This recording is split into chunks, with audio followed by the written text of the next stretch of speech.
Meus queridos amigos e irmãos, vamos dar início ao estudo do Evangelho desta quinta-feira. Vamos iniciar fazendo a nossa oração, pedindo aos amigos benfeitores que nos ajudem, nos inspirem, para que possamos estar conectados com as grandes lições do Evangelho e com as orientações que a nossa irmã Joana de Ângeles passa no seu livro Jesus o Evangelho à luz da psicologia profunda, esclarecendo, ampliando nosso entendimento, para que possamos penetrar no significado profundo das palavras e passagens que Jesus nos ensinou. Pai nosso que estás nos céus, santificado seja o vosso nome. Venha a nós, Senhor, o teu reino. Seja feita a vossa vontade, assim na terra como no céu. O pão nosso de cada dia dai-nos hoje. Perdoai as nossas ofensas, assim como nós perdoamos a quem nos tem ofendido. Não nos deixeis cair em tentação, mas livrai-nos, Senhor, de todo o mal. Que assim seja. E assim, queridos amigos, nós vamos trabalhar hoje o capítulo 22 de O Evangelho segundo o Espiritismo, cujo título é Não separeis o que Deus juntou. Matrimônio e amor é o nosso título, de algumas questões, alguns aspectos nós vamos abordar do que foi dito aqui nessa passagem de Mateus, capítulo 19, itens 3 a 9, lá da Bíblia. Então vamos ler o trecho. Indissolubilidade do casamento. Também os fariseus, judeus, vocês já aprenderam, que é gênero. E aí nós vamos encontrar várias espécies de judeus, no sentido de que a cultura, a casta, a forma como eles se reuniam, davam esses cognomes: judeus, fariseus, judeus, saduceus, e assim por diante. Então vamos ver. Também os fariseus vieram ter com ele para o tentarem e lhe disseram. Sempre os fariseus estavam querendo tentar Jesus, para ver se ele caía em alguma ideia falsa, contrário ao que foi dito por Moisés no Velho, que está lá contido no Velho Testamento. Mas Jesus estava atento porque conhecia as profundezas de nossas almas, conhecia e conhece. Será permitido a um homem despedir sua mulher por qualquer motivo? Olha a amplitude que eles dão. Ele respondeu: não lestes no Antigo Testamento que aquele que criou o homem desde o princípio os criou macho e fêmea, e disse: por esta razão, o homem deixará seu pai e a sua mãe, e se ligará à sua mulher, e não farão os dois senão uma só carne? Assim já não serão duas, mas uma só carne. Não separe, pois, o homem o que Deus juntou. Então, a gente já vai ter alguns entendimentos neste parágrafo. Aí vem a segunda questão dos fariseus. Mas por que então, retrucaram eles, ordenava Moisés que o marido desse à sua mulher um escrito de separação, que é um documento, e a despedisse? Jesus respondeu: foi por causa da dureza do vosso coração. Eis aí um outro conceito. Então, nós vamos também trabalhar esse conceito à luz da psicologia profunda, qual é o significado dessa dureza do vosso coração. Mas no começo não foi assim. Olha a história. Por isso eu vos declaro que aquele que despede sua mulher, aí já são palavras de Jesus, a não ser em caso de adultério, foi a única causa que Jesus apontou, e desposa outra, comete adultério, e que aquele que desposa a mulher que o outro despediu também comete adultério. Jesus colocou uma medida dura, não é, para fazer este limite. Se fosse aplicada aos tempos de hoje, certamente nós teríamos uma enxurrada de casais separados em razão do cometimento desse adultério. Mas vamos ver lá o que é que nosso irmão Allan Kardec vai comentar. Esse capítulo 22 é também um daqueles capítulos em que não há comentário dos espíritos. Nós temos ensinado, vamos ensinar novamente. Quando o Evangelho, segundo o Espiritismo, foi reformulado pela segunda vez, alguns temas foram inseridos no Evangelho. E aí, esses temas, eles não vêm acompanhados de comentário dos espíritos. O nosso irmão Geraldo Campetti, numa palestra específica, ele vai esclarecer a respeito dessa questão de termos capítulos com comentários dos espíritos no Evangelho e capítulos sem comentários dos espíritos. Aí nós vamos ver como é que Allan Kardec, então, vai fazer o seu comentário. Ele faz o seu comentário fazendo uma diferença entre a lei divina e a lei civil. O que é oriundo da lei divina sofre uma imutabilidade. O que vem de Deus é imutável. Porém, aquilo que vem das ideias do homem é mutável, está sujeito ao devir. O tempo, as condições vão mudando nessa caminhada antropo-sócio-espiritual do próprio ser humano. Há uma alteração de entendimento, de conduta, que faz com que a cultura daquele momento social, daquela localidade em que se encontra, ela sofra alterações. E isso faz parte da lei do progresso. Então, o nosso irmão Allan Kardec vai fazer o comentário dizendo que o que une os casais é a lei de amor. Enquanto a lei de amor perdurar e o compromisso, não é, de estarem juntos para formarem uma família, for um compromisso baseado na ética, aí não vai haver ou ocorrer as chamadas traições de todas as formas. E hoje o termo traição ele tem uma amplitude, né, de entendimento. Trair não é mais estar com outro ser humano, não é? Na questão da homoafetividade vai entrar aí. Não é o homem estar com a mulher, nem a mulher estar com o homem. Pode ser a mulher estar com outra mulher e o homem estar com outro homem. Então, a gente olha aí ó, a questão do que Allan Kardec já colocou no seu texto, que é as condições de possibilidades do afeto. Essas condições de possibilidade do afeto sofrem essas mutações. E é contra essas mutações que a gente precisa estar atento, porque são mutações de ordem ético-afetivas, né, que termina ferindo o respeito que se deve ter um para com o outro, que são valores, né, que constroem o progresso e trabalham pela evolução espiritual de cada um. Então, esses valores que nós vamos construindo no derredor do tempo, a partir que o tempo vai passando, eles devem estar sempre sendo lembrados por nós mesmos. Todas as vezes que a gente estar em um casamento, seja lá com que forma for, né,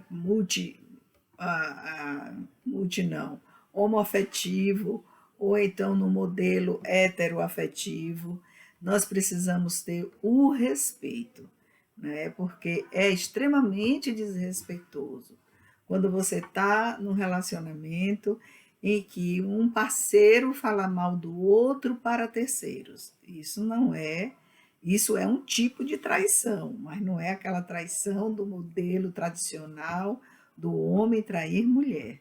Então você termina traindo o afeto, a confiança, a lealdade. Como não tem a coragem, o discernimento e o afeto real para chamar o outro, para conversar e mostrar as suas dificuldades ou incompreensões a respeito de atitudes, né, ou comportamentos do seu companheiro ou da sua companheira, as pessoas, no ato de covardia, elas terminam fazendo comentários maldosos de seus parceiros para terceiros. E aí vocês já aprenderam que também é uma forma de se trair. O que se está traindo, digo novamente, é a questão afetiva. E o amor é o sentimento divino profundo que deve unir as pessoas.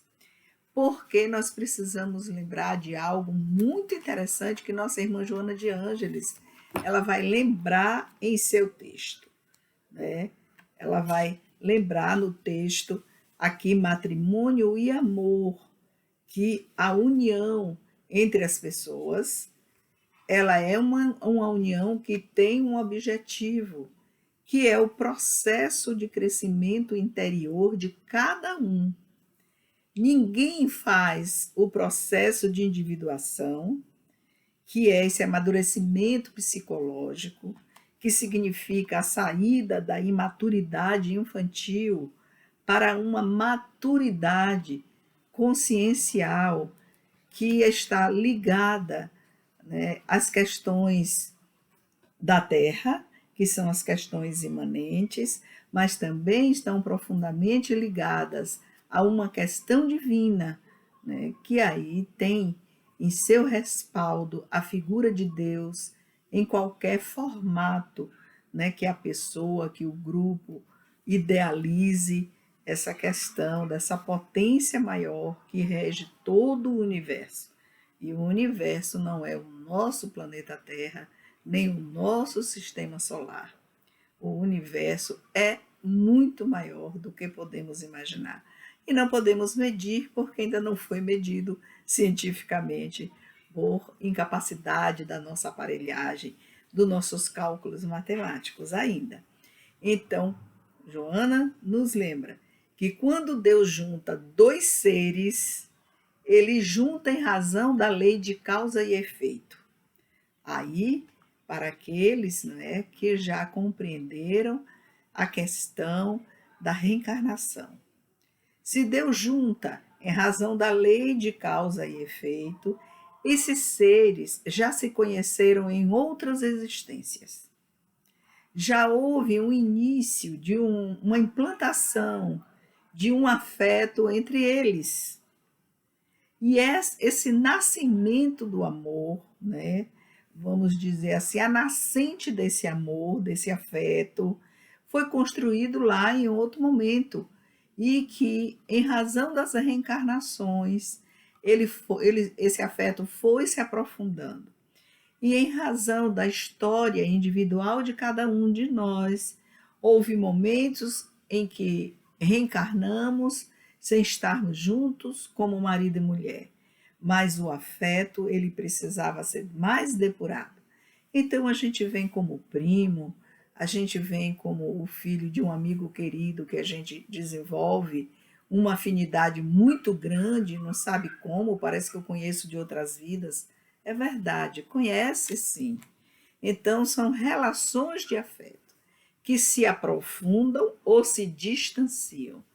Então a gente vê pessoas que estão unidas por essa relação de afeto, que vão tentando aprofundar para cada novo reencontro, novo projeto, novo planejamento reencarnatório, para receber aquelas crianças, aqueles filhos ou não, ou os dois estarem empenhados num projeto social de ajuda. Isso acontece bastante, né? Bastante ampliado essa questão, né, de levar o amor para muitas pessoas trabalhando pelos que necessitam aprender essa corrente que jorra harmonia, ordem, progresso, felicidade, alegria. Então, as pessoas se unem com esse projeto individual a dois, né? Eu digamos assim.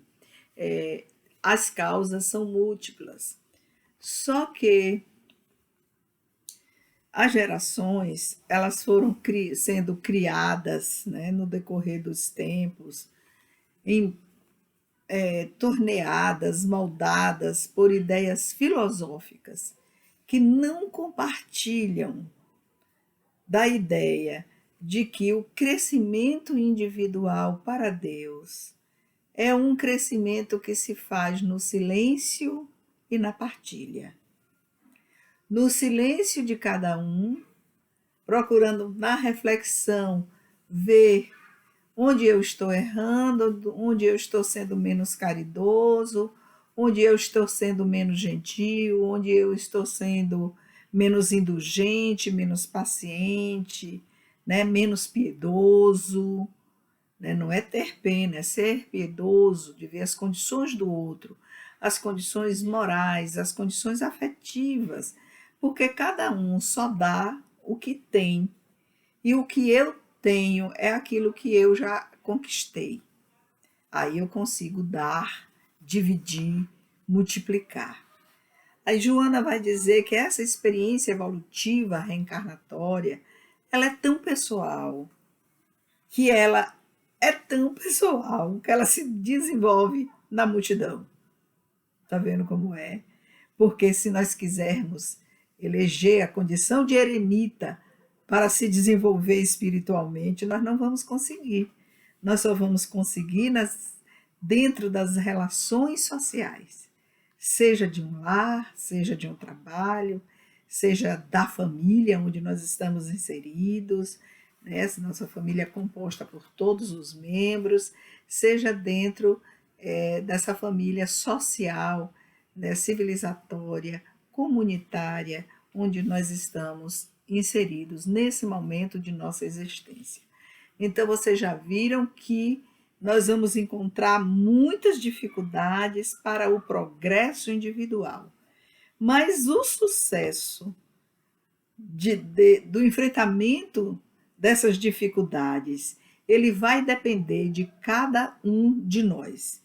Não depende de meu marido, não depende de mim enquanto esposa, porque aquela relação criada culturalmente pela religião e pelas induções, né, da criação, da ordem social, do tempo, em que colocava a mulher como submissa, né, e escrava do lar para atender a todas as necessidades da limpeza, da organização, da roupa impecável, do alimento ao gosto de cada um, não é?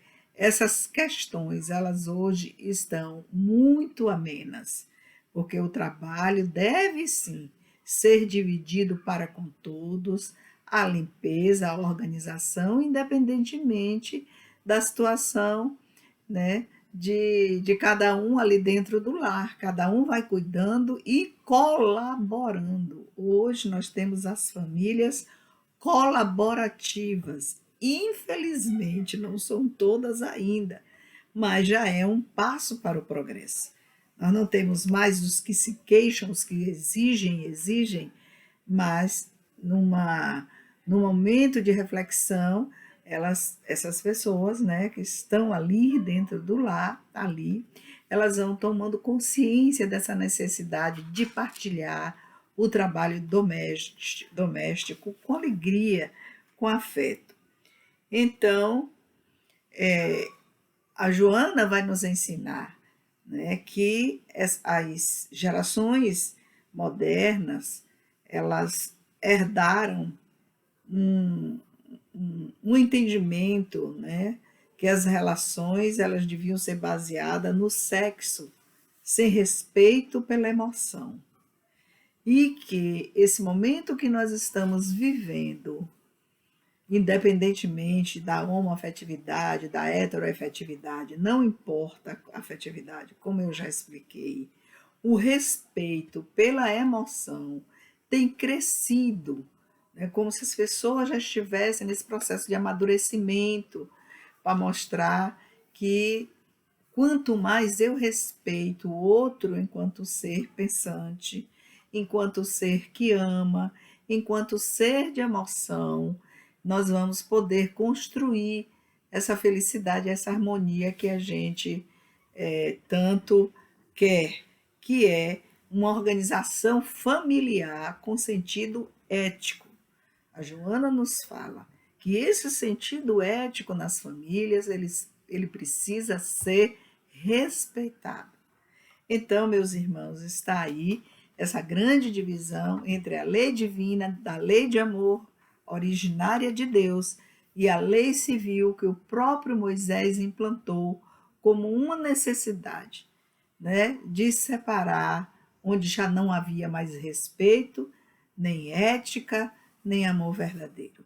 Que Jesus fique conosco e nos ajude nessa jornada, olhando para dentro de nós, com a ajuda dos benfeitores espirituais, para que tenhamos forças para enxergar como somos, como pensamos, o que queremos e, sobretudo, que a gente consiga dividir o que já angariamos a respeito da afetividade, que é como devem ser regidas as relações entre nós aqui na Terra. Que a paz de Deus fique com todos.